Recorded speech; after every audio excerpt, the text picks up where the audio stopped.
Say the place is beautiful. I know it's another dull day in good old Wicklow, but beautiful outside. I mean, I've put up pictures before, and people will see them here.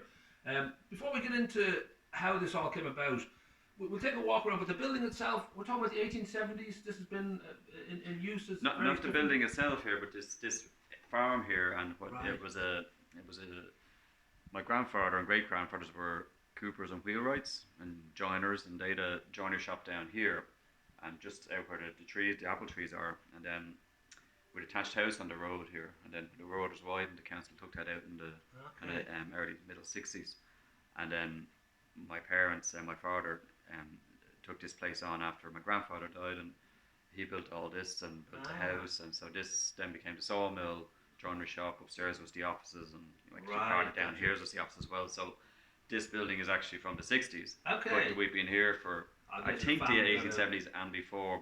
There's O'Toole's been here for 400 or 500 years, but after the 1870s we can't tell what family is which. so so it's kind of something you grew up with. Obviously, the sense that there's this is kind of a new sort of beginning for a part of your childhood, part of your growing up. That this building that you saw as one thing suddenly since 2015, I think you realized. Yeah, my father died there, and I was in Cork, and I practiced down in Cork, and I moved back up here, and then everything was antiquated here in a sense because the sawmill was gone. There's two sawmills here. One is gone, and one is it'll never move again. The joinery part that was here was the machinery was too old. It was all great machinery, but too old, and the business model doesn't work anymore either. My brother was looking at starting a joinery here again, and again he looked at insurances and overheads. There wasn't a chance to get it off the ground.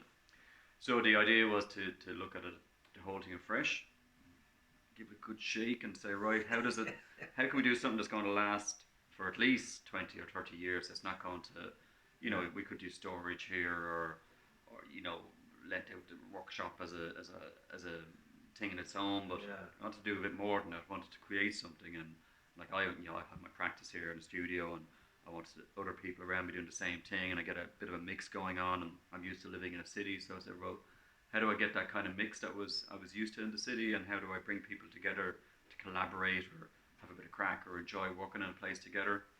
And I'd seen co-working before in London about 15 years ago, and I pitched it to a client in Cork actually, and he wouldn't go for it. So then as I started to see, my work was still in Cork, and as I started hitting a traffic jam every day when I was trying to get to Cork, and ended up having to leave at 5:30 in the morning, I said, I know what we're going to do here. So eventually started checking out what everybody was doing, and said, God, everybody's in the same boat as me. The growth of Greystones, the growth of Newtown, the growth of Ashford, Ratnew, Wicklow, Wexford, Gorey, they're all coming up the N11 and hitting the junction after here and bumper to bumper all the way in. So I said, that's what we're going to do. So it makes complete sense, and I know that we mentioned before we turned on the camera here that a few others around have recognised this, and it seems to be a real need and a want in many people to set up co-work spaces. But the reality is that it takes a bit of time, a bit of planning. So from your point of view, was there any trepidation? Was there any sense of this could be like a very big take on? Or? Well, yeah, but I'm self-employed. Most of the people who will come here are self-employed, and that's part of the game. You do your analysis. You kind of take the idea on, and if it stands up, and you examine it, and you do a bit of market research. Yeah, there's always trepidation, but you got to run with it. And like I have a great faith in the idea because it's a no-brainer. If you've got a choice of taking 2 or 3 days out of your week where you can work remotely and you can work from home, sure, but then you get sick at home and the Hoover looks great and you end up doing other stuff you shouldn't be, and you've got no fun going on at home, or you've nobody to rap with or even have a coffee with. So the idea here is that you can come in here, work all the time, or you work on a part-time basis and come in 2 or 3 days a week or 1 day a week or whatever fancies you, and there's always kind of somebody you're going to know here, and it's a work environment. I hope there's a live feed somewhere of the traffic so you can just sort of, just a little screen just showing you what you're missing. I should have that, alright. Instead of a lava lamp, but that would sort of work as a relaxing kind of... I was thinking I had to advertise this, and I was going to park a van or a car right at the worst point of the traffic over around Kilpedder or something, say, come on over here, get in here and stop sitting in your car. Well, I know there's attempts to sort that out, and some of them are incredibly bonkers, and there's I think there's many different possibilities. The public transport idea being one of the most sensible. but that will take years. So you're talking about. Oh yeah, we're 3 or 4 years off a solution, and the problem that, like, we were at this junction before 20, 30 years ago, and the N11 was widened and Glenda Downs, and the lanes put in. Any result of dealing with the N11 is just more house building all along it, and that's what's caused it, and it ain't going to stop. Right. No matter what your flavour might be, or Greystones is going to keep expanding. So will Newtown, so will Ashford, Newcastle to some degree, and they're all feeding into the N11, and anything further south is also feeding into the N11. So we're always going to have this problem until people work remotely, and that's kind of what I want to see grow in this area. So we want remote work, and we want to have places like this where we've got fibre optic broadband coming in. It's faster than Dublin. You can work from here. Why do you have to go into Dublin? Well, get companies to be flexible and flexed up space, utilise and say, right, we don't have to pay the high rents in Dublin. We'll have half our workforce working remotely, or a third of it, or the self-employed have a choice where they want to go. Get off the N11. Go work in a place like this, and it's nicer. It's more fun. You don't have to have that 2 hours out of your day at least every week, or one mess up on the M50 and you're not home till 8 or 9 o'clock.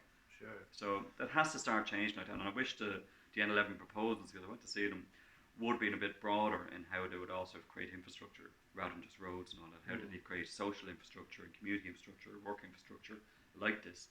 And I think every town should have one of these. Right. And I think there's enough capacity there for it to grow. I mean, it's not a great business model. There's not a huge amount of money made out of it, but they would work, and they would pay for themselves. And I think that's needed. There's a great peace of mind in as I said to you before, again just earlier on, that just not having to do the 2 or 3 hour journey in the morning and again in the evening changes how you work, changes how you even approach work. You feel very different about the work itself when you just haven't had like a horrible morning trying to get there. There's a certain ridiculousness about frying your brain before you even start. Going angry into the office is not a way to go. And also, like, the drive of this place is that you can mix disciplines, so you don't know who you're going to meet. Right. Like we've had people in here already who are doing kind of crazy things that I've never heard of, and it's like, wow, can you talk to me about this? And guys doing encryption, and other guys into robotics, and a couple of designers, and then just people who there's an accountant in here just wanted a place to do their accounts. We had a preacher in here a couple of weeks ago who just wanted somewhere that was quiet and to sort out his sermons. Well, the churches are too busy at the moment. There's all he wanted to warm too, All these viewings going on for all the sales that they're having. But and I know you've got a Nordic company here or something like that. Yeah, I've got another company myself. I kind of specialise in Scandinavian outdoor gear, teepees, and that'll be handy for the ice age that's coming. Just wait around the corner. We'll take maybe a walk up just to sort of show people a little bit. Yeah, absolutely. Yeah. I think, as I said, that it's a beautiful building, and certainly when you drive in here, you kind of notice it's sort of very striking, and we're just 2 minutes along from the 11 just outside. Yeah. Well, the whole idea, kind of design idea, was from what was a very kind of male orientated machine heavy place to make it soften it up. So the business model is we've all got permanent offices on the ground floor here. So this is my office. That office is ready to be right there now. The upstairs here is where you go co-working. Okay. And then to kind of celebrate where the sawmill was, this is where one of the sawmills was. We made an outdoor area. That's right. Sit out and chill out and have your sandwich. Nice.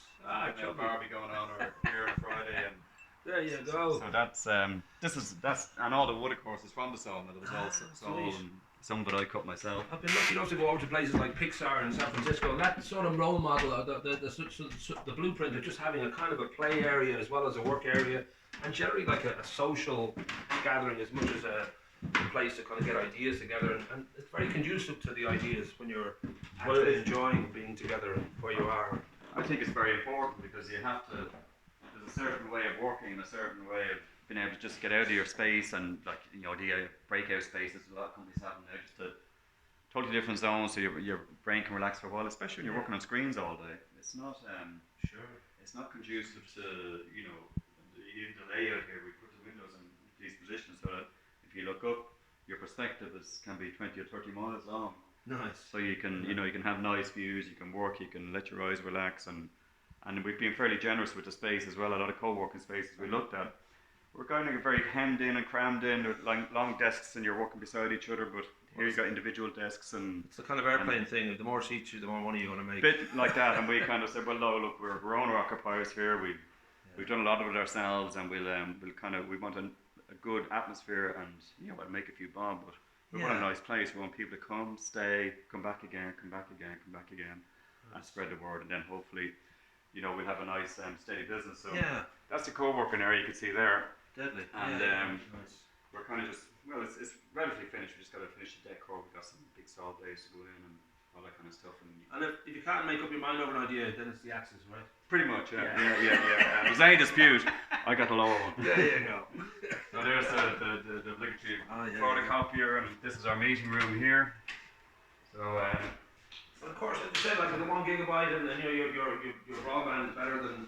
It's better than Dublin, it's steadier, and we haven't even cranked it up full white yet, and it's carrying us no bother, and so we'll have video conferencing here as well, and project, see them in a projector, drop down screen, do your meetings, presentations. Nice. And then we got a kind of small little place here. We're just finishing this off for anybody who wants to work private, rather than the way sometimes when you're co-working, you've got client information that you don't want to overlook. You can just come down here and just move, just grab your stuff, move down here. You don't have to book it separately, and have privacy and keep yourself and your clients happy.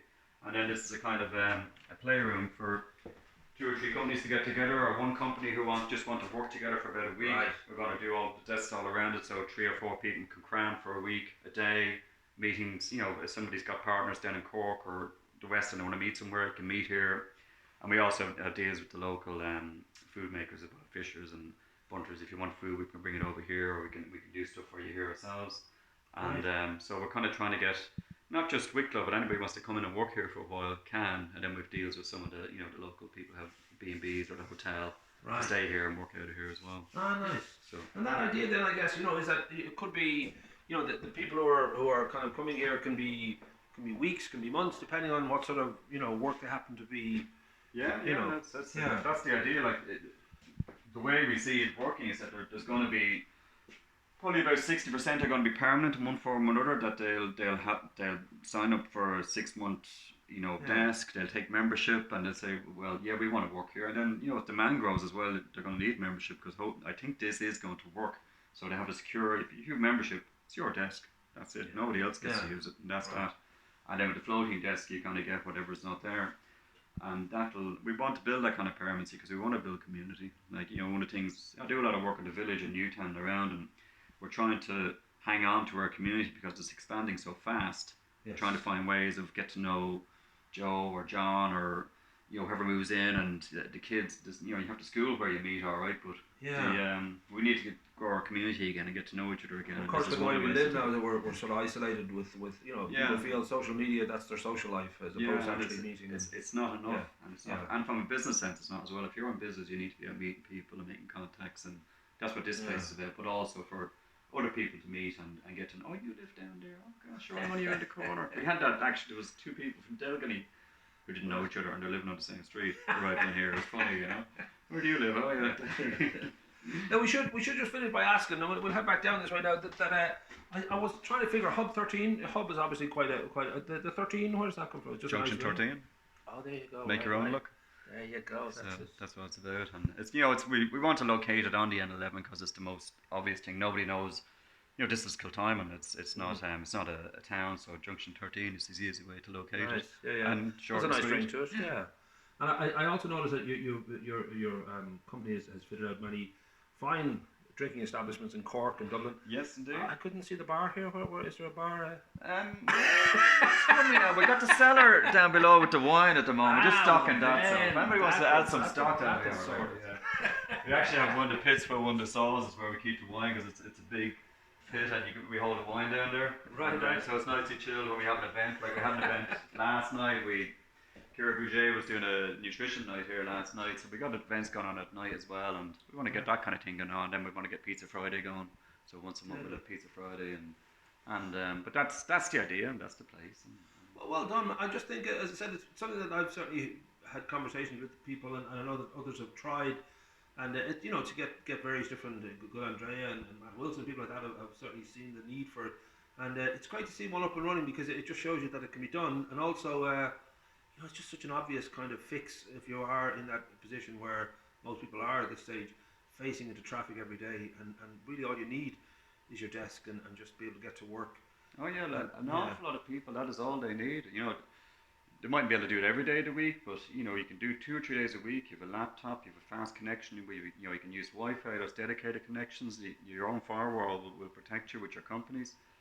And like the southbound motorway or N11 is empty, and we're just yeah, for all the heavy traffic. So it makes sense from access for this sure, position as well. We're ideally located, but that's the way people work is changing. right, It's totally changing. And remote working is going to become more and more an option, and makes more and more sense from an employer's point of view and from an employee. yeah. And but you know, you want to work somewhere where you're going to have a bit of crack as well. I And believe and hope that in 10 years' time this will be the first of many, in this sort of vein of just as I said, fixing a very difficult problem for a lot of people, and also just your community will just be a lot easier to feel that there isn't 2 hours of traffic every day, and there isn't this yeah, sense of frustration and anger that comes with that, and yeah, yeah, smart no, move. I think it'll be a rural regenerator though as well. If you think of it, like there's places like this start establishing themselves, particularly in say villages or towns have been affected by becoming commuter towns where people just sleep, drive, sleep, drive. You start bringing back into town hearts and village hearts. It'll Right. start regenerating towns and villages as well. I think I could see this starting to catch on, and probably about 20 or 30% of the working population could work in these areas. And you've got Now, plans for a casino at the back as well, don't you? casino So at the back, yeah, that's yeah, the way, and then